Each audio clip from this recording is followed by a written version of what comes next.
2 minute रात के दिन काम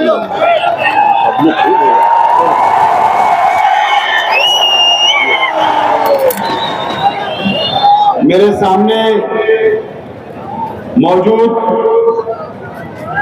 इस यूथ इजलास के अंदर आए हुए तमाम ही मेरे नौजवान साथी, बुजुर्ग हजरात, दोस्तों और साथियों, सबसे पहले मैं मालेगांव शहर के तमाम ही नौजवान साथियों का, इस प्रोग्राम के अंदर आए वो तमाम ही नौजवान साथियों का शुक्रिया अदा करता हूं कि आप लोगों ने अपना कीमती वक्त निकालकर इस यूथ इजलास को आपने कामयाब किया। मैं आपका बहुत बहुत शुक्रिया अदा करता हूं और वो तमाम ही नौजवान साथियों का भी शुक्रिया अदा करता हूं जिन लोगों ने इस इजलास को कामयाब बनाने के लिए मेहनत की, जद्दोजहद की, दावतनामा पहुंचाया। ऐसे तमाम ही नौजवान साथियों का भी मैं बहुत बहुत शुक्रिया अदा करता हूं।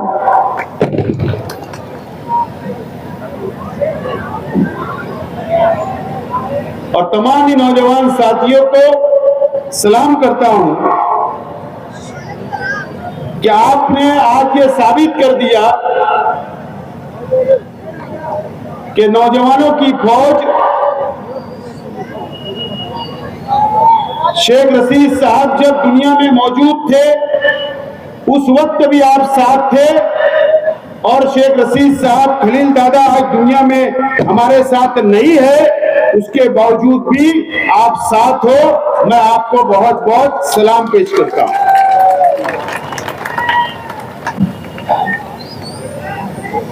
मेरे तमाम ही साथियों ने अपनी अपनी बातों को रखा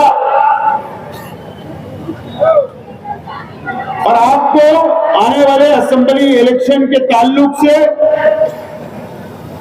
और शहर के सियासी हालात के ऊपर अपनी अपनी बातों को मेरे साथियों ने रखा। सबसे पहले मैं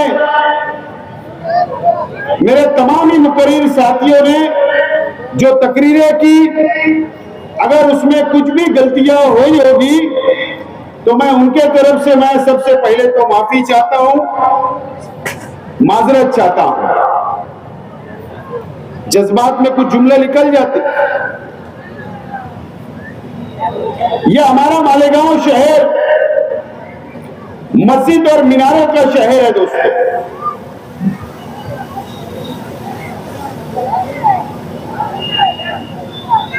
और अल्लाह का बहुत एहसान और करम है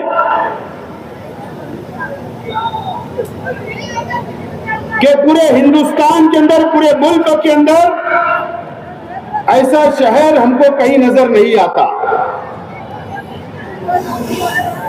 हम उस शहर के नौजवान हैं, बुजुर्ग हैं, और उस शहर के हम नौजवान हैं और हम उस शहर के मुसलमान हैं।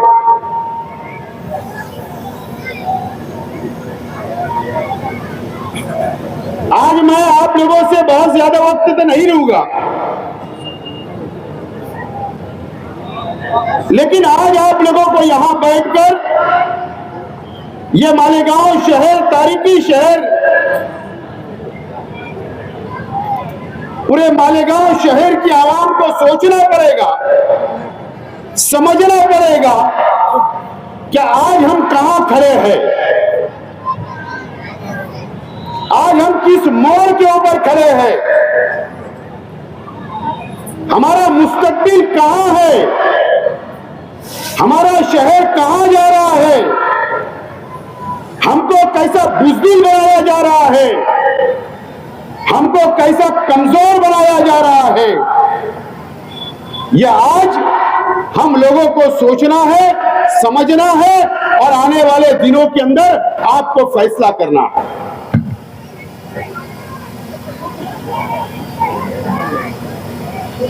खास तौर पर नौजवान साथियों, खास तौर पर इस शहर के उलमा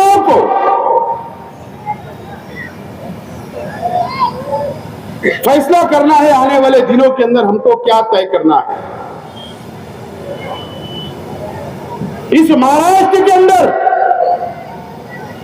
288 असेंबली के एमएलए चुनकर महाराष्ट्र की असेंबली के अंदर जाकर बैठते हैं दोस्तों। 288 एमएलए होते हैं चुनकर जो जाते हैं, वो हर समाज, हर धर्म, हर जात के लोग जाकर वहां पर चुनकर जाकर नुमाइंदगी करते हैं महाराष्ट्र की असेंबली के अंदर। हमारा शहर बहुत हसास, बहुत मजहबी है। 5 साल पहले 2019 में यह शहर ने एक फैसला किया, शहर के नौजवानों ने फैसला किया, शहर की मां बहनों ने फैसला किया, शहर के बुजुर्गों ने फैसला किया, शहर के उलमाओं ने फैसला किया कि एक आलिम, एक मुफ्ती शहर का एमएलए बनेगा और वो असेंबली के अंदर बैठेगा, शेख आसिफ नहीं चलेगा। मैंने उस फैसले को मंजूर किया और आपके फैसले को सर आंखों पर लिया। 5 साल गुजर गए, अब वक्त आया है कि 5 साल का हिसाब आपको लेना है, ये शहर की आवाम को लेना है, ये शहर की मां बहनों को लेना है, ये शहर के बुजुर्गों को लेना है। अब आपको हिसाब लेने का वक्त आ गया है। ये वही शहर है जो हरा झंडा लेकर इमाम को सर पर बैठाने का काम 5 साल पहले शहर की आवाम ने किया था। जज्बाती सियासत नौजवानों के ऊपर हावी रही, मजहबी सियासत शहर के ऊपर हावी रही। शहर ने फैसला कर दिया कि इमाम का उम्मीदवार वहां जाकर बैठेगा और मालेगांव शहर की नुमाइंदगी करेगा और महाराष्ट्र की नुमाइंदगी करेगा। महाराष्ट्र के अंदर एमआईएम के 2 एमएलए चुनकर आए, एक मालेगांव से और एक धुलिया से। आपने क्या 5 साल के अंदर कभी जायजा लिया? क्या आपका एमएलए जिन्होंने आपने जिसको वोट दिया वो 5 साल में आपकी नुमाइंदगी किया या नहीं किया? क्या आपने कभी फैसला किया? क्या कभी आपने सोचा? क्या कभी आपने देखा कि क्या मकसद से, क्या जिम्मेदारी आपने वहां सौंपी थी? क्या आपने कभी इसका जायजा लिया? आज वक्त आ गया है कि आपको जायजा लेना पड़ेगा दोस्तों। अगर कोई एक एमएलए चुनकर आता तो उसकी यह जिम्मेदारी नहीं होती कि वो उसकी शहर की सिर्फ नुमाइंदगी कर सकता। उसकी यह नुमाइंदगी, उसकी जिम्मेदारी होती है कि अगर महाराष्ट्र के मुसलमानों के साथ कहीं भी अत्याचार हो रहा है, जुल्म हो रहा है, मुसलमानों के खिलाफ अगर कोई ताकतें जुल्म कर रही है, तो कोई भी मुसलमान एमएलए या कोई भी हिंदू भाई एमएलए खड़े रह के महाराष्ट्र के असेंबली के अंदर बोल सकता है, आवाज उठा सकता है। क्या एक मर्तबा भी आपके लिए आवाज उठाई गई क्या? या ये महाराष्ट्र के मुसलमानों के लिए आवाज उठाई गई क्या? आप कुछ सोचिए, समझिए और फैसला करिए। फैसला करिए आप लोग। क्या हुआ इन 5 सालों में? मुझे बताइए। मैं किसी के जात या धर्म के महापुरुषों के खिलाफ नहीं हूं मैं, लेकिन बोलना इसलिए पड़ता है कि अगर कौम के नाम पर, मिल्लत के नाम पर, मुसलमानों के नाम पर अगर मजहब की दुआई देकर अगर आपने वोट ली तो आपके ऊपर हमारा जिम्मेदारी है, आपकी जिम्मेदारी है कि इन लोगों से सवाल करना चाहिए। औरंगाबाद का नाम संभाजी नगर रख दिया गया, रखा गया कि नहीं? क्या हमारे शहर के एमएलए साहब ने महाराष्ट्र की असेंबली के अंदर आवाज उठाने का काम किया क्या? मैं आपसे सवाल करता हूं।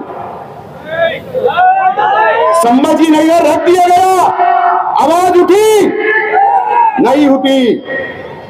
इसके जिम्मेदार कौन है? कौन है जिम्मेदार? ये वही महाराष्ट्र है, ये वही औरंगाबाद शहर है जहां से एमआईएम का एक खासदार भी चुन कर गया, एमआईएम का एक एमएलए भी 2014 में चुन कर आया। क्या इनकी जिम्मेदारी नहीं थी कि महाराष्ट्र के असेंबली के अंदर ये आवाज उठाते कि क्यों औरंगाबाद का नाम तब्दील किया जा रहा है? इनकी जिम्मेदारी थी, इन्होंने आवाज नहीं उठाया। दोस्तों,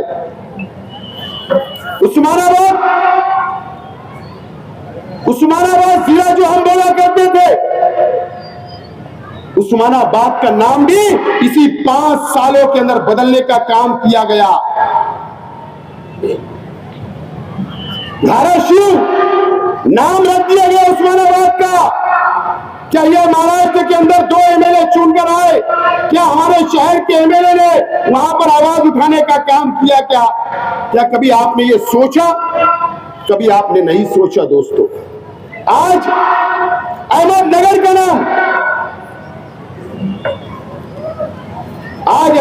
का नाम तब्दील कर दिया गया। अहिल्याबाई होलकर के नाम से नाम रख दिया गया। क्या हमारे शहर के एमएलए या जितने भी महाराष्ट्र के अंदर मुसलमान एमएलए थे, क्या उनकी जिम्मेदारी नहीं है? क्या ये नौजवान आपको सोचना है, ये शहर की आवाम को सोचना है, किस लिए आपने वोट दिया? किस लिए आपने वोट दिया? बताइए मुझे आप। इन 5 सालों के अंदर क्या हुआ? हमारे हुजूर की शान में गुस्ताखी हुई। रामगिरी महाराज ने हमारे हुजूर की शान में गुस्ताखी की। ये सिर्फ जाकर शहीदों की यादगार के पास एहतजाज दर्ज करने का काम किए। आज क्या मैं बोल रहा हूं, आज आदिवासी भाई जितने एमएलए महाराष्ट्र के अंदर उनके समाज के ऊपर उनका आरक्षण खत्म करने की बात की जा रही थी, आज पूरे महाराष्ट्र के वो आदिवासी आमदारों ने, एमएलए लोगों ने मंत्रालय के ऊपर से जाली के ऊपर छलांग मार दी, वहां एहतजाज किया क्योंकि उनके समाज के ऊपर बात आई। क्या हमारे शहर के एमएलए मुंबई जाकर के उन्होंने कभी एहतजाज किया? क्या मुख्यमंत्री के सामने बैठे? क्या वहां पर आजाद मैदान में धरना दिए? क्या इसका जवाब कौन पूछेगा? कौन पूछेगा? नीतीश राणे जो बीजेपी का एमएलए, उसने क्या किया? मालेगांव शहर के अंदर आता है, मालेगांव शहर के अंदर आता है, किले के ऊपर चला जाता है। किले के ऊपर उसकी इतनी हिम्मत और ताकत हो गई और किले की तरफ बस्ती के ऊपर नजर डालकर उंगली बताकर ये बोलता है कि यह बस्ती कमिश्नर बाजू में है, और उसके ऊपर कमिश्नर उसका सत्कार करता, इस्तेकबाल करता, उसको बोलता तेरे पास बुलडोजर नहीं होगा तो मैं बुलडोजर लाकर तोड़ डालता हूं ये बस्ती को। तो किसके राज में हुआ? इन 5 सालों के अंदर हुआ ये। क्या कभी आपने सोचा? क्या कभी आपने समझा? क्या आप हिसाब नहीं लोगे? क्या हुआ हमारे शहर के अंदर? गढ़ की यात्रा का मैं बार बार बोल रहा हूं, मैं पहले ही बोलता हूं कि मैं किसी के धर्म के खिलाफ नहीं हूं, किसी के धर्म के खिलाफ मैं नहीं हूं, लेकिन गढ़ की यात्रा के ऊपर ये 5 सालों के अंदर क्या हुआ मुझे बताइए। यही मंत्री दादा भूसे साहब, इनका लड़का आविष्कार भूसे, इनके कार्यकर्ताओं ने गरे गांव के पास में 5,000 10,000 लोगों का मजमा लगाकर गढ़ की यात्रा को रमजान महीने के अंदर लेकर गए। शहर से तरावी की नमाज चल रही है, अफ्तार का वक्त हो रहा है, नंगा नाच करते गए। क्या एमएलए ने एक मुजम्मत की या धरना दिया या इनके खिलाफ मेमोरेंडम दिया? क्या ये फैसला आपको करना है। ये कभी ऐसा नहीं हुआ, 2 सालों से ऐसा हुआ। कब आप सवाल करोगे? ये शहर के अंदर हुआ, ये शहर के अंदर हुआ। दोस्तों, आज और साधु नरसिंह नंद ने आज हमारे हुजूर की शान में गुस्ताखी किया। वो नालायक ने, वो ढोंगी ने, मैं मुजम्मत करता हूं। मुझे बताओ, कभी महाराष्ट्र के अंदर हमारी हुजूर की शान में गुस्ताखी होगी, कभी यूपी के अंदर गुस्ताखी होगी, कभी महाराष्ट्र के अलग अलग शहरों के अंदर गुस्ताखी होगी? तो इसका जवाब कौन देगा? कौन देगा जवाब? ये जवाब देने की जिम्मेदारी ये मुल्क जमहूरी मुल्क है, या पार्लियामेंट के अंदर इसका जवाब दिया जाना चाहिए, या असेंबली के अंदर जवाब दिया जाना चाहिए।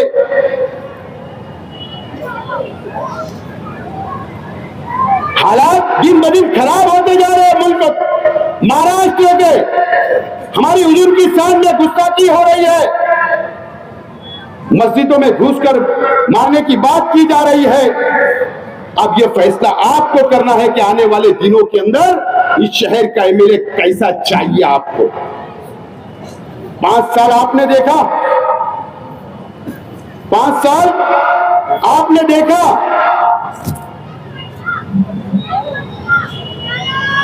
कि नाकाम शख्स साबित हुए मुफ्ती इस्माइल साहब। एक आवाज नहीं उठाई। लेकिन अब अगर ये ऐसे हराम के पिल्ले अगर हमारी हुजूर की शान में गुस्ताखी करेंगे, मस्जिद में घुसने की बात करेंगे, मुसलमानों पे मॉब लिंचिंग करेंगे, मुसलमानों को मारने का काम करेंगे, लॉ जिहाद और लैंड जिहाद की बात करेंगे, तो कैसा एमएलए आपको चाहिए? आप फैसला करो। मैं तैयार हूं, मैं तैयार हूं, आप तैयार हो। महाराष्ट्र के असेंबली के अंदर भेजो। कसम खुदा और रसूल की, अगर किसने भी अगर महाराष्ट्र के अंदर घूमकर हमारे हुजूर की शान में गुस्ताखी की, अगर मारने की बात की, कसम खुदा की महाराष्ट्र असेंबली के अंदर ये शेख आसिफ हाथ छोड़ने भी करेंगे नहीं डरेगा। कर लो फैसला, निकल जाओ बुजदली से। तैयार हूं, मैं तैयार हूं। ना हमने कभी पहले डरे, ना आज डरे और ना कल डरने वाले हैं। फैसला आपको करना, इस शहर को करना। मुझे बताओ ये भारत वैसे दोनों दे वो भी ला। ये क्या है? ये क्या है? ये क्या है? ये 2 झंडा है, ये झंडा है।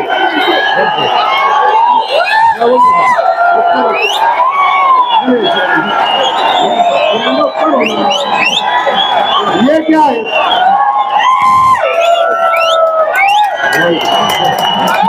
ये क्या है? एक फिलिस्तीन का झंडा है और एक हमारे देश का, जिससे हम मोहब्बत करते हैं, उसका झंडा है, तिरंगा हमारा, जो हमारा गर्व है, हमको उस पर फक्र है। क्यों लहराया मैंने? क्यों लहराया यहां पर? इसलिए लहराया, मुझे कानून समझता है। कानून क्या हमारे देश की पॉलिसी, हमारे मुल्क की पॉलिसी फिलिस्तीन के साथ मोहब्बत वाली है, हमदर्दी वाली है। इसके लिए दोनों झंडा लाया हूं। मुझ पर कोई कानूनी कार्रवाई नहीं हो सकती। अगर मुझ पर कानूनी कार्रवाई करना है, पुलिस को केस करना है, अगर सेंट्रल गवर्नमेंट को केस करना है, तो पहले अपनी पॉलिसी तब्दील करो। ये शेख आसिफ आज तुमको बोलता है। उसके बाद मेरे ऊपर कार्रवाई करना। लेकिन क्या हुआ मुझे बताओ?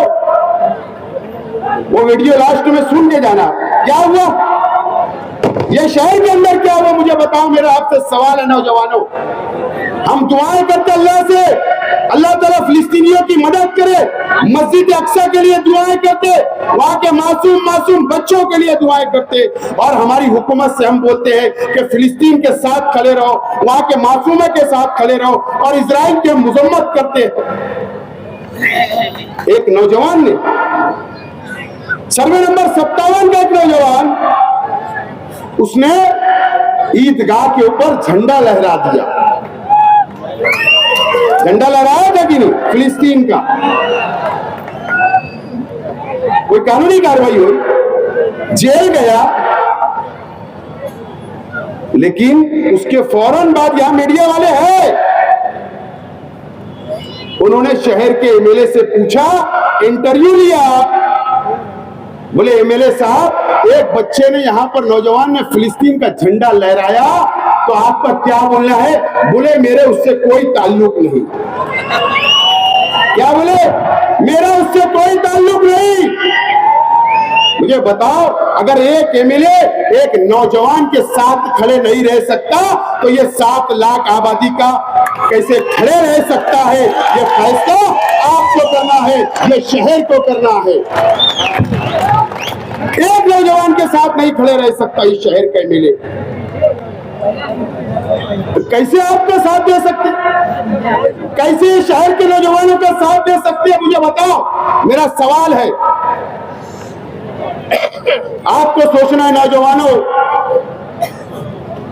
आपको फैसला करना है, यह शहर को फैसला करना है, शहर की मां बहनों को फैसला करना है, जो मुसल्ले पर बैठकर फिलिस्तीन की हिमायत के अंदर फिलिस्तीन के मासूमों के लिए दुआएं करती है। उस मां बहनों को सोचना है, वो बुजुर्गों को सोचना जो ताज्जुद में उठकर फिलिस्तीन के लिए दुआ करते, मस्जिद अक्सा के लिए दुआएं करते, उनको सोचना है। अगर एक झंडा लेकर एक नौजवान के साथ नहीं खड़े रह सकते, शहर के एमएलए उसकी हिमायत में नहीं बोल सकते, तो वो तुम्हारे लिए क्या खड़े रहेंगे? ये सवाल तुम्हारे सामने है। शहर के नौजवानों, फैसला आपको करना। बोल दिया उन्होंने। मुझे बताओ, 12 नवंबर कम से कम 100 से ज्यादा नौजवान जेल में थे। 100 से ज्यादा नौजवान थे। किसके लिए जुलूस निकला था? शहर बंद किसके लिए था? किसके लिए था? अरे हमारे हुजूर की शान में गुस्ताखी हुई, शहर बंद। अरे भीख मांगने वाला भी रास्ते पे नहीं था। एहतजाजी तौर पर मेमोरेंडम देने के लिए जा रहे थे। जो भी हालात बने, जो भी फतरा हुआ, जो भी वहां पर पुलिस और पब्लिक में झगड़ा हुआ, उसकी इंक्वायरी चल रही, उसमें कुछ बोलना नहीं है। लेकिन मुझसे भी मीडिया वालों ने सवाल किया, मैंने क्या जवाब दिया कि बाहर के लोगों ने आके पथराव किया पुलिस पर, सारा हॉस्पिटल पर। यह शेख आसिफ ने बयान दिया था कि बाहर के लोग आए थे, मालेगांव के नहीं थे। मैं तो साबिक एमएलए, हमारे शहर के एमएलए ने क्या बोला? शहीद अब्दुल हमीद रोड के नौजवान, एक पार्टी के नौजवान, अज्जू लहसन वाला एक पार्टी का जिम्मेदार, बोले नशा और कुत्ता गोली खिलाकर वहां पर प्लानिंग के साथ वहां पर बोले पत्थर रखे गए थे ब्रिज के नीचे, और एक प्लानिंग के साथ ये 12 नवंबर की घटना की गई। बोले इस तरीके का बयान ये शहर के एमएलए ने लोकल मीडिया में नहीं, इंडिया टीवी के ऊपर रजत शर्मा के चैनल के ऊपर इंटरव्यू दिया गया। पूरे हिंदुस्तान के अंदर हमारे शहर के नौजवानों को बदनाम करने का काम किया गया, और वो जेलों के अंदर गए, 1-1 साल जमानत नहीं हुई। हमारे नौजवानों को फंसा दिया, बदनाम करके कुत्ता गोली का आदमी बना दिया, फंसाने का काम किया। पुलिस को जगह दी कि घुसो, जालो डालो इनको जेल में, जुल्म करो। इस तरीके का एमएलए, ये एमएलए, ये नुमाइंदा, ये ये शहर को चाहिए, ये शहर के नौजवानों को चाहिए। ये फैसला अब आप लोगों को करना है। 12 नवंबर में भी अल्लाह का करम है कि 5 लाख से ज्यादा रुपया मैंने कई नौजवानों को छुड़ाने के लिए हाई कोर्ट तक गया और छुड़ा के लाया। या तो उनसे पूछ लेना, मदद की और करता रहूंगा। लेकिन आपको कैसा एमएलए चाहिए जो आपके लिए खड़े नहीं होता? ऐसा एमएलए नहीं चाहिए कि सर्वे नंबर 10 से गली के अंदर से भाग जाने वाला एमएलए अब यह शहर को नहीं चाहिए, अब यह शहर को नहीं चाहिए। ये फैसला आप लोगों को करना है, आप लोगों को ये फैसला आप करना पड़ेगा। शहर की आवाम से मेरा सवाल है कि आप सवाल पूछो, नौजवान सवाल पूछो। आपको बुज़दिल बनाने का काम किया गया, आपको डराने का काम किया गया और फिरका परस्त हमारे शहर पर मुकम्मल तौर पर हावी हो चुके हैं। ये आप अपनी आंखों से देख रहे हैं, आप अपनी आंखों से देख रहे हैं। मुझे बताओ, कौम के नाम पर, मिल्लत के नाम पर मुसलमानों की दुआएं देकर 19 के अंदर आपसे वोट ली गई। क्या किया आज के एमएलए साहब ने? असेंबली के अंदर गए, मैं बार बार बोल रहा हूं, मेरा जवाब दो कि 5 साल आप शिवसेना और बीजेपी के लोगों को एमएलसी के अंदर, राज्यसभा के अंदर आपने करोड़ों रुपया रिश्वत दी, करोड़ों रुपया रिश्वत देकर बीजेपी और शिवसेना के लोगों को चुनकर देने का काम आपने वहां पर जाकर किया महाराष्ट्र असेंबली के अंदर। आप जवाब दो मुफ्ती इस्माइल साहब, आपको जवाब देना पड़ेगा। इस शहर की आवाम को करोड़ों रुपया लिया गया। या तो बताओ कि पहले मैंने कांग्रेस के उम्मीदवार को वोट दिया, बताओ कि मैंने राष्ट्रवादी के उम्मीदवार को वोट दिया, सेकुलर पार्टी के उम्मीदवार को दिया, उसका नाम बता दो। वो वीडियो भी अभी आपको बताई जाएगी। आपको बेच डाला गया, आपकी वोटों का सौदा कर लिया गया। वहां पर शिंदे साहब आज के मुख्यमंत्री के साथ में जब ये चुन कर आए तो 6 दिन ये सरकारी गेस्ट हाउस में वहां पर थे वर्ली के अंदर, और 1 दिन खाना के एक होटल के अंदर ये थे। ये शिवसेना वाले इनको संभाल रहे थे और आप कौम के नाम पर, मिल्लत के नाम पर आपकी वोट ले जाकर वहां बेचने का काम इन्होंने 5 साल के अंदर किया। इसका जवाब मुफ्ती इस्माइल साहब आपको देना पड़ेगा, देना पड़ेगा आपको। आपने शहर का सौदा किया, यहाँ के मुसलमानों का सौदा किया, मां बहनों के जज्बात से खेलने का काम किया, नौजवानों के जज्बात से खेलने का काम किया मुफ्ती इस्माइल साहब। आपने आपको इसका जवाब आपको देना पड़ेगा। शहर की आवाम को आप छुप नहीं सकते मुफ्ती इस्माइल साहब। आपको जब हिसाब देने का वक्त आया, हिसाब देने का वक्त आ रहा है, बस 10-15 दिन के अंदर आचार संहिता लगेगी, तो आपने क्या किया? आपने मेरे जैसा, हमारे साथियों की तरह ऐसा जलसा लेना चाहिए था। आपने 5 साल का हिसाब देना था कि मैंने ये तामीरी काम किया, वो तामीरी काम किया, ये मैंने तीर मारा, ये मैंने बंदूक मारा, ये बताना तो ये तोप मारा। तुमने तो ऐसा कुछ किया ही नहीं, कुछ नहीं किया। मुफ्ती इस्माइल साहब, मैं ईमानदाराना अल्लाह को हाजिर नाजिर जानकर एक बात बोलता हूं। देखो, मुझे अल्लाह से मैं बहुत डरता हूं और अल्लाह से डरना चाहिए, बंदों से नहीं। मैं जहां पर मैं तबलीगी जमात की इज्जत करता हूं, मैं जमीयतुल उलमा की इज्जत करता हूं, मैं सुन्नी जमात की इज्जत करता हूं, मैं अहले हदीस जमात की इज्जत करता हूं, मैं तमाम ही मसलक के बहुत इज्जत करता हूं और करता रहूंगा, उलमाओं की बहुत इज्जत करता और करता रहूंगा। इसके अंदर कोई दो राय नहीं, कोई दो राय नहीं।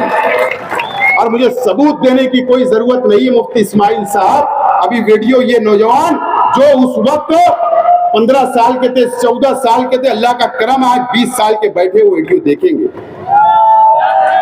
वो वीडियो देखेंगे। ये शेख आसिफ जब 14 में चुन कर आया और जब पहला इजलास असेंबली का नागपुर के अंदर था, आरएसएस के हेडक्वार्टर के अंदर इजलास था, आरएसएस के हेडक्वार्टर नागपुर के अंदर असेंबली का। आशीष शेलार जो बांद्रा से एमएलए है बीजेपी का, उसने जमीयतुल उलमा के ऊपर पाबंदी की बात की थी। मुफ्ती इस्माइल साहब, आप उस वक्त भी सदर थे। मेरी दुआ है मुफ्ती इस्माइल साहब, आप जमीयतुल उलमा के ताहयात सदर रहे, लेकिन ये जमहूरी मुल्क है, ये शहर के अवाम ताहयात एमएलए नहीं रखने वाली। ये जमहूरी मुल्क, यहाँ वोट होती है। 5 साल आप हमेशा ताहयात एमएलए नहीं रहेंगे मुफ्ती साहब। मैं चुन कर गया, आशीष शेलार ने जमीयत उलमा के ऊपर पाबंदी की बात की और क्या कहा था कि जमीयतुल उलमा बम ब्लास्ट के आरोपी लोगों की, जो मुजरिम होते हैं, उनकी जमानत करवाती है। इस तरीके का इल्जाम लगाया और उनके ऊपर बहुत खराब इल्जाम जमीयत को उस वक्त लगाया गया था। अल्लाह का करम है कि पूरे महाराष्ट्र के अंदर, मैं चैलेंज से बोल रहा हूं, पूरे महाराष्ट्र के अंदर उस वक्त 2014 के अंदर जितने भी एमएलए चुनकर आए थे, अल्लाह का करम है कि शेख आसिफ ये मालेगांव का सपुत्र था, ये मालेगांव का लड़का था, इस मिट्टी का था कि वहां पर जमीयत की बाजू मारने का काम, जमीयत के बाजू से बोलने का काम ये शेख आसिफ ने किया था और दलील दिया था, दलील, मजबूत दलील दिया था। पाबंदी की बात आई तो मैंने वहां पर लड़ा और अल्लाह का करम है मुफ्ती इस्माइल साहब, अगर आपकी याददाश्त अगर अच्छी नहीं होगी तो जाके महाराष्ट्र के जमीयतुल उलमा जो गुलजार आजमी साहब है और उनके साथी आज भी है दुनिया में, उनसे जाकर पूछना कि आपने इस्तेकबाल किया था कि नहीं किया था, शेख आसिफ का इस्तेकबाल किया था कि नहीं, ये जाकर आप पूछना मुफ्ती इस्माइल साहब। क्या सबूत देने की बात कर रहे हो आप? जमीयतुल उलमा की मैं इज्जत करता हूं और करता रहूंगा। मैं तो यहाँ के जमीयतुल उलमा के उनके जो साथी है, जो ओहदेदारान है, उनका भी बहुत एहतराम इज्जत करता हूं। मैं उनसे अपील करता हूं कि मुफ्ती इस्माइल साहब अपनी चेयर बचाने के लिए आपका भी इस्तेमाल कर रहे, आप भी जरा इस्लाह कर लीजिए। मैं आपके खिलाफ नहीं हूं, आप बोलिए, मुझे मालूम है मालिक सेठ बकरा, मैं उनकी बहुत इज्जत करता और करता रहूंगा। आप मालिक सेठ बकरा साहब, आपने कहा आपकी जमीयत की मीटिंग में कि बिलखोरी की जबान काट ली जाएगी, बिलखोरी की जबान काट ली जाएगी, आपने बोला मालिक सेठ, लेकिन मुझे बुरा नहीं लगा, अल्लाह आपको और तौफीक दे, मैं आपकी इज्जत करता रहूंगा मालिक सेठ, लेकिन इस्लाह कर लो कि तुम किस रास्ते पे शहर को लेकर जा रहे हो, किस रास्ते पर लेकर जा रहे हो, ये आप इस्लाह कर लो। मत आप जमीयत की आड़ में छुपे मत मुफ्ती इस्माइल साहब। आप ये शहर ने आपको जमीयत के नाम पर 5 साल पहले वोट नहीं दिया था, आपको एमआईएम के नाम पर वोट दिया था। आपको ये शहर के अंदर विकास बताना पड़ेगा, दौलत बताना पड़ेगा। जमीयत के नाम पर आप नहीं छुप सकते मुफ्ती इस्माइल साहब, जमीयत के नाम पर आप नहीं छुप सकते मुफ्ती साहब, आपको इस शहर को जवाब देना पड़ेगा। मैं इज्जत करता था, करता रहूंगा। अगर मेरे भाई से या मेरे परिवार से या मेरे चाहने वालों से अगर कोई गलती हुई होगी तो मैं अल्लाह वास्ते आपसे भी माफी मांगता और महाराष्ट्र की जमीयत से भी माफी मांगता, लेकिन आप इस तरीके से राजकारण, गंदा राजकारण करोगे, ये मुझे अपेक्षा नहीं थी मुफ्ती साहब, ये अपेक्षा नहीं थी। इस तरीके का गंदा राजकारण नहीं होना चाहिए। अरे जब पैदा हुआ तो अल्लाह अकबर की अजान मेरे कान में भी गूंजी, मेरे परिवार के कान में भी अजान दी गई। एक अल्लाह, एक रसूल, एक कुरान को मानने वाले हम लोग भी हैं, लेकिन आप इस तरीके का भेदभाव अगर ये शहर के अंदर करना चाहते तो मुफ्ती इस्माइल साहब, ये शहर के लिए अच्छा नहीं है। वो भी एक कुर्सी के लिए, जो 2 टके की कुर्सी नहीं है, उसके लिए आप इस तरीके का गंदा राजकारण करोगे, ये अपेक्षा नहीं थी मुफ्ती इस्माइल साहब आपसे, ऐसी उम्मीद नहीं थी कि तुम ये शहर के अंदर जमीयत के नाम पर और पार्टी के नाम पर और खानदान के नाम पर अगर आप बांटने की कोशिश करेंगे तो मुफ्ती साहब ये अच्छा ये शहर का मुस्तकबिल के लिए नहीं है, ये शहर के नौजवानों के मुस्तकबिल के लिए नहीं है, यहाँ के मसलकी झगड़े के लिए मुस्तकबिल उसके लिए ठीक नहीं है, बिरादरीवाद के लिए ठीक नहीं है, काला और गोरे के लिए ठीक नहीं है। ये हमारा एक शहर एक ताकतवर शहर है, एक हिंदुस्तान के अंदर नाम रखता मस्जिद और मीनारों के शहर को तोड़ने की कोशिश मत करो मुफ्ती साहब। मैं आपसे हाथ जोड़कर अपील करता हूँ, हाथ जोड़कर अपील करता हूँ मुफ्ती साहब, कब तक बस ना, भूख भरी नहीं, पेट खाली है। 10 साल ये शहर ने दिया मुफ्ती साहब, पहले टाइम तो 1 रुपया भी दिया, वोट भी दिया, 3 मेयर भी आपको दिए, 3 डिप्टी मेयर भी दिए, स्टैंडिंग चेयरमैन भी शहर ने दिया, आपके लिए दुआएं हुई, 2 मर्तबा एमएलए बन गए।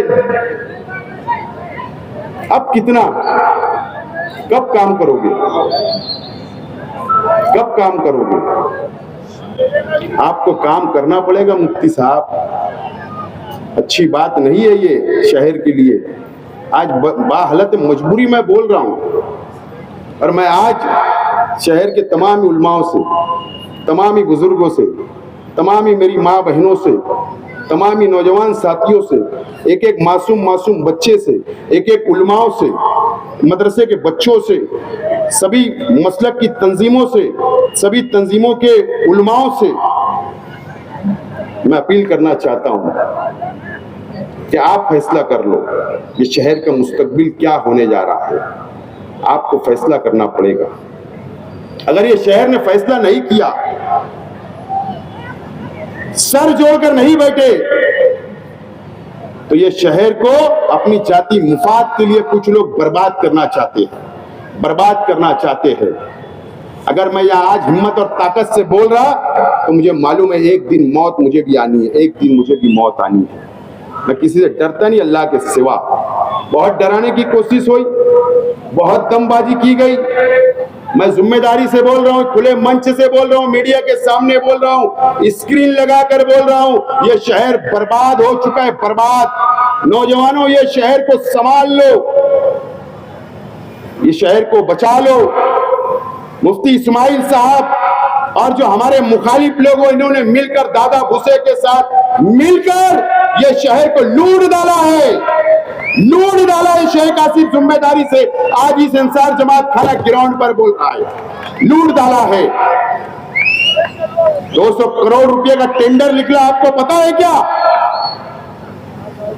200 करोड़ का टेंडर निकलता है, 60 करोड़ रुपया आपके जेब का पैसा, मेरे जेब का पैसा टैक्स का जाने वाला है, 140 करोड़ गवर्नमेंट से आने वाला है। दादा भुसे साहब ने टेंडर निकाला, हमारे हिस्से में कितना आया? 10 से 15 करोड़ भी दादा भुसे साहब ने दिया नहीं, 250 करोड़ रुपया उनके इलाके के अंदर लेकर चले गए, और जो 15 करोड़ रुपया इनको बांट दिया गया और 60 करोड़ रुपया हमारा जा रहा है। इसका जवाब कौन देगा? मुफ्ती साहब, आप जिम्मेदार हो इस शहर को बर्बाद करने के लिए।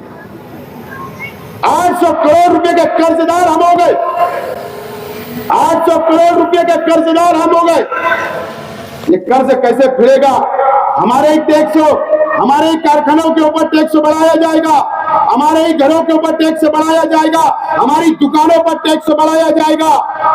आने वाले दिनों के अंदर ये शहर को टैक्स भरना पड़ेगा, सिर्फ टैक्स भरना पड़ेगा, सहूलतें कुछ नहीं मिलेगी आपको। ये बात याद रखना आप लोग। मैं शहर की आवाम से बोलना चाहता हूं,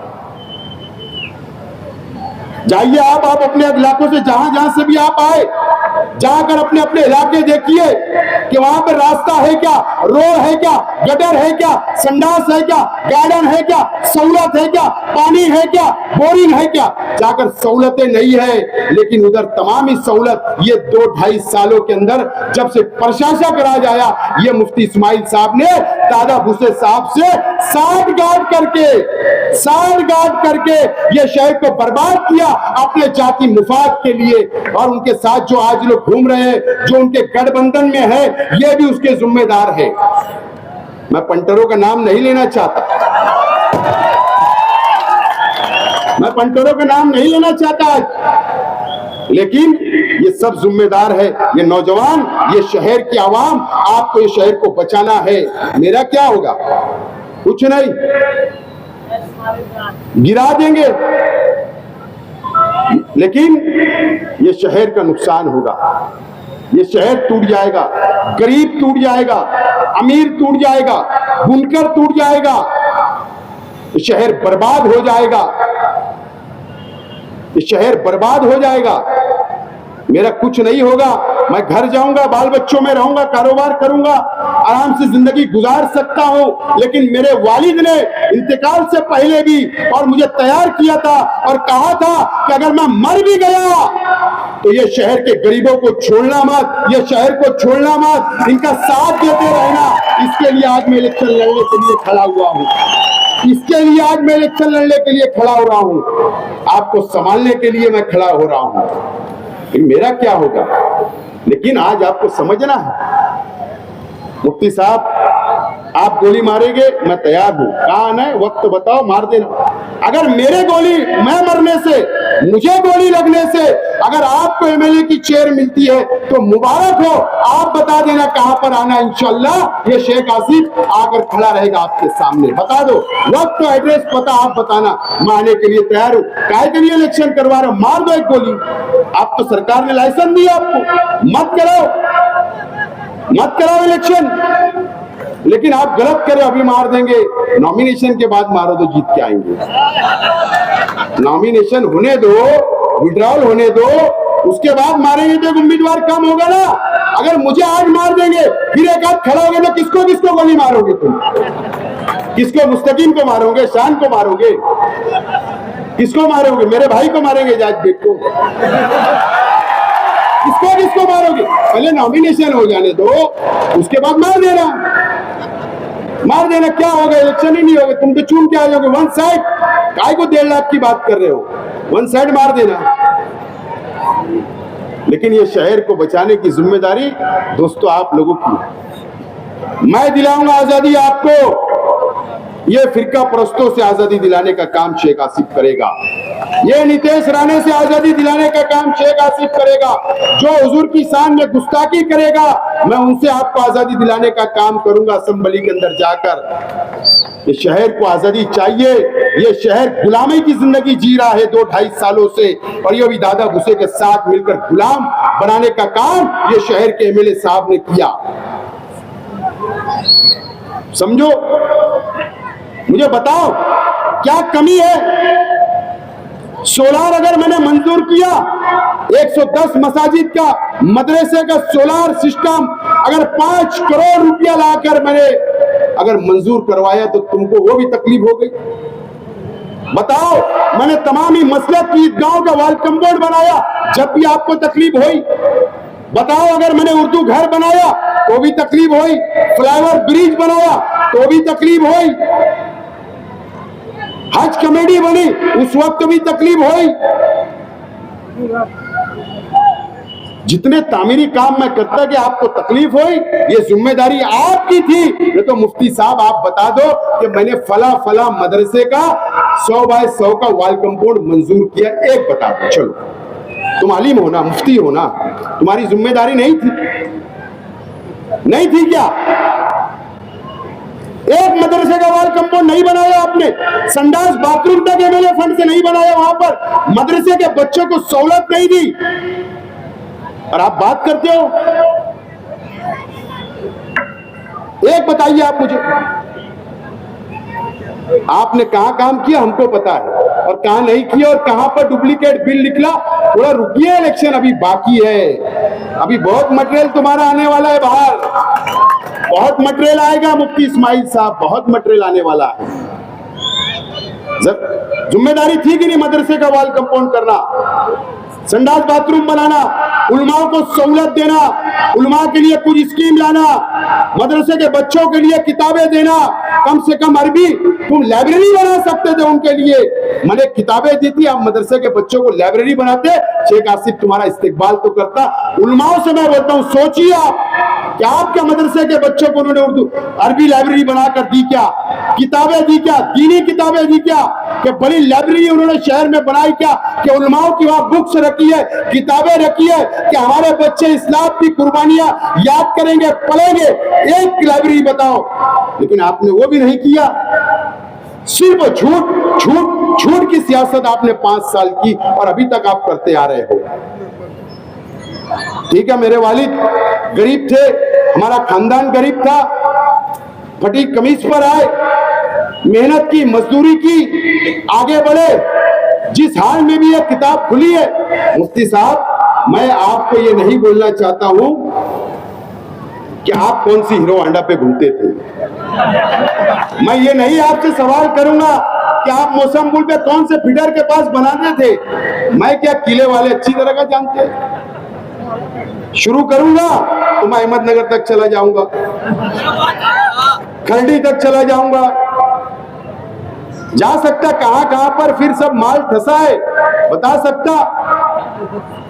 अब तुम्हारे तो असर रसूख है, मेरे ऊपर ईडी की कार्रवाई करा लो, मेरे ऊपर सीबीआई की करा लो, मेरे ऊपर एनआई की करा लो, तैयार हो। जेल जाने कौन डरा मुफ्ती साहब।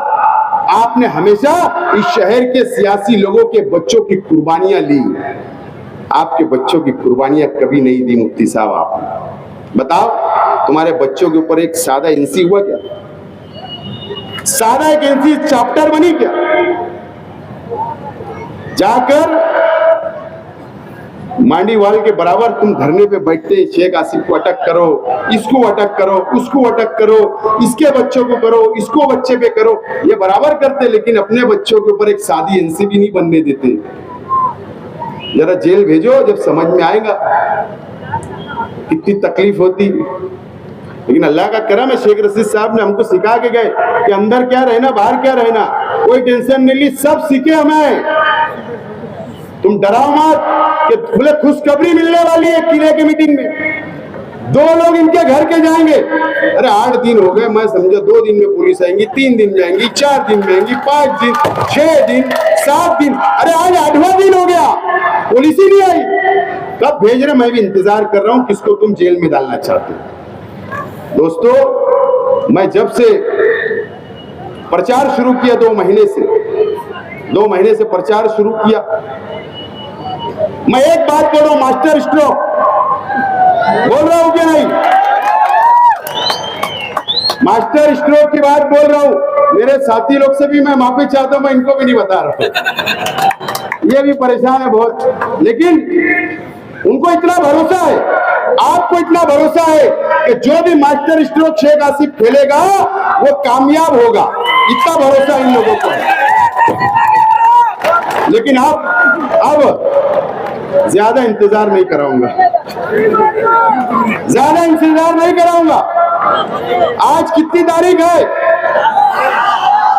4 और 10 से 11 दिन इंतजार करो, सिर्फ 10 से 11 दिन। आपको डंडा भी दूंगा, झंडा भी दूंगा और मास्टर स्ट्रोक भी दूंगा। फिर मास्टर स्ट्रोक बताऊंगा, और इसी तरीके से मंच भी होगा उसी दिन, मीडिया भी होगी, मराठी मीडिया को भी बुलाऊंगा, शहर को आपको भी दावत दूंगा। सबके सामने मास्टर स्ट्रोक जब मारूंगा तो इंशाअल्लाह ये शहर और मेरे मुखालिफ भी चबा लेंगे। वो फिकर उकर मत करो, पवेलियन के बाहर इंशाअल्लाह जाएगा, फिकर करो मत। लेकिन ये शेख आसिफ आपसे वादा कर रहा है इस आज कि आपको धोखा नहीं दूंगा, आपकी नुमाइंदगी करूंगा, बीजेपी के साथ नहीं बैठूंगा, फिरका परस्त पार्टियों के साथ नहीं बैठूंगा, आपका सौदा नहीं करूंगा, कौम के लिए लड़ूंगा, कुर्बानी देना मेरे को पसंद रहेगा, जेल जाना पसंद रहेगा, लेकिन आपका सौदा नहीं करूंगा, ये बात का वादा आज आपको दिला रहा हूं। मेरा साथ दीजिए। मैं तमाम लोगों को बोलता हूं, आइए, अगर मुझसे जाने अनजाने में कोई भी गलती होगी, मेरे परिवार से हुआ होगा कोई गलती, तो मैं माफी मांगता हूं। आइए, मुझे समझिए, आइए मेरे करीब आइए, आइए बुनकर भाई आप भी करीब आइए, आइए मजदूर भाई आप भी करीब आइए, आइए मेरी मां बहनें भी करीब आइए, मेरे बुजुर्ग भी आइए। एक मौका मुझे एक मौका आप दे दो 5 साल के लिए, ये शहर का काया पलटने का काम आपकी दुआओं से, मेरी मां बहनों की दुआओं से, मेरे नौजवान साथियों की दुआओं से इंशाअल्लाह मैं इसको पूरा निभाने की कोशिश करूंगा और कोई भेदभाव नहीं करते हुए सबको साथ लेकर चलूंगा, ये वादा आज मैं अल्लाह को हाजिर नाजिर जानकर आपसे करता हूं। दोस्तों, एक मौका मुझे दे दो शहर की आवाम। मुफ्ती साहब ने कहा या किसी ने कहा कि यतीम वाली बात भी उन्होंने इंटरव्यू में कही। हाँ, मैं यतीम हूं। हाँ, मेरे वालिद नहीं है, इंतकाल कर गए। हाँ, मेरी वालिदा नहीं है, इंतकाल कर गई। हाँ, मेरे 3 चाचा इंतकाल कर गए। हाँ, मैं यतीम हूं, लेकिन यतीमों के सर पर हार फेरने के लिए ये 7 लाख की आबादी है। ये मंच बैठा है, यतीम के ऊपर हाथ रखेंगे ये, और इनकी दुआओं से इंशाअल्लाह असेंबली में पहुंचूंगा और ये शहर की भी और ये महाराष्ट्र की भी नुमाइंदगी करूंगा। मैं आज का आपको कसम खाकर बोलता हूं दोस्तों, मुझे यतीम बोला गया चलेगा, जो जो बोलना है बोलिए, सब माफ, मैं सब माफ कर दूंगा। बोलिए मुझे जो बोलना है, मेरे परिवार को बोलिए, तनकीद करिए, जो आपको करना है मैं तैयार हूं। मैं आपका जवाब नहीं दूंगा। मैं आपका एहतराम करता हूं और करता रहूंगा। उलमाओं का एहतराम करता, शहर के तमामी मसलक का एहतराम करता, तमामी उलमाओं का एहतराम करता, तमामी बिरादरी का, तमामी मसलक का, तमामी नौजवानों का, तमामी बुजुर्गों का, तमामी माँ बहनों का मैं एहतराम करता और करता रहूंगा। ये शहर मेरे लिए अजीज है, कुर्सी मेरे लिए अजीज नहीं है, ये शहर की आवाम मेरे लिए अजीज है। मैं ये वादा करता हूं आज आप लोगों से, आपको कोई फिक्र करने की जरूरत नहीं है, लेकिन यहां से उठने के बाद आप जाइए, आज रात जायजा लीजिए अपना, सोचिए 5 साल पहले हमने किसको वोट दिया, वो शख्स ने 5 साल में क्या किया। नौजवान भी सोचिए, आप भी सोचिए, शहर सोचिए कि हम कहां पर भटक गए, कहां भटकाया जा रहा है, किस रास्ते पर ले जाया जा रहा है। ये संजीदगी से ये शहर को आप सोचना पड़ेगा।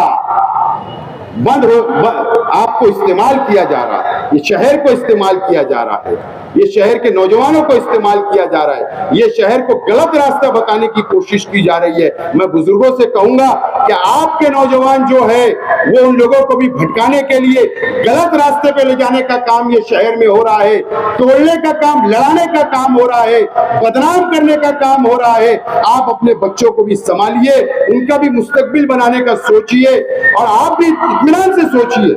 शेख आसिफ गलत है, चौराहे के ऊपर आऊंगा, गलची पकड़ के, कॉलर पकड़ के पूछना कि तूने गलत बोला, मैं माफी मांग लूंगा, लेकिन मैं गलत नहीं बोलता हूं, सच बोलता हूं। दिख रहा है बोल रहा हूं, समझ रहा है बोल रहा हूं। शहर के हालात कहा जा रहे हैं, समझ रहे हैं मुझको।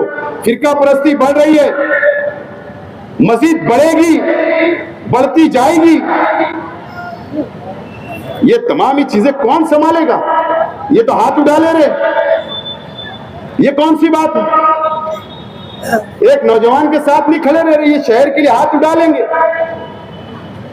बकरीद का टाइम आता, ये चले जाते, जाना चाहिए, अल्लाह उनका हज कबूल करे, मुझे उससे कोई बात नहीं है। कम से कम प्रशासन की मीटिंग लेकर जाना, बोलते एक दिन कुर्बानी बढ़ा लो, ये कौन सी बात?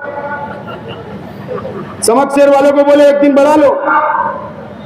इस तरीके का एमएलए ये शहर को मिला है। समझना चाहिए हम मुसलमान हैं, हमारे फराइज है, हमारी भी शरीयत है, हमारा भी दीन है, हम भी इस्लाम को मानने वाले हैं, हम दीन को मानने वाले हैं, एक अल्लाह एक रसूल को मानने वाले हैं। हुजूर की तालीमात हमारे अपने पास है, कुरान ने हमको सिखाया है, रास्ता बताया है। ये तमाम ही चीजें हम समझेंगे और उसमें कंप्रोमाइज अगर मेरे जैसा आदमी या कोई सियासी आदमी बोलो तो हम मान ले। एक आलिम और एक मुफ्ती इस तरीके की बातें करते हैं, एक दिन आगे बढ़ा लो। अरे उनको बोलते उधर नहीं, इधर आके कुर्बानी कर लो। मैं एमएलए रहता बोलता मेरे घर की गली के अंदर आके कर लो कुर्बानी, क्या होता है।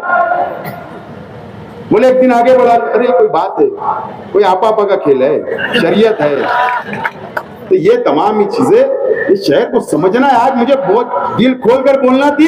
सियासत होते रहेगी, चलता रहेगा, इलेक्शन आएगा, हार और जीत होगी, लेकिन कब तक मैं नहीं बोलूं, कब तक मैं आपको नहीं समझाऊं, कब मैं आपके लिए मैं रुकता रहूं तो ये शहर का नुकसान होता जा रहा। आप देखना, हम लोगों को बर्दाश्त नहीं होता, नहीं बर्दाश्त होता। अब ये आपको समझना है, शहर को समझना है। अगर नहीं समझे नौजवानों, शहर बर्बाद हो जाएगा। बहरहाल मैं जितनी बातें बोलना था, हो सकता है जाने अनजाने में मुझसे तकरीर में गलती होंगी तो अल्लाह वास्ते माफ करना, लेकिन मैं आप लोगों से बोलता हूँ, आने वाला मुस्तकबिल ये शहर का अपना है। ये शहर को एक मजबूत क़यादत की जरूरत है और मैं आपके लिए मजबूत क़यादत खड़ा हूँ आपके सामने। आप मुझे असेंबली में पहुंचाइए और उसके बाद देखिए आप। बहरहाल वीडियो देख कर जाइए नौजवान, आप लोग ऐसे बैठे रहे। बहुत बहुत शुक्रिया, बहुत बहुत शुक्रिया, आपको सलाम, बहुत बहुत शुक्रिया।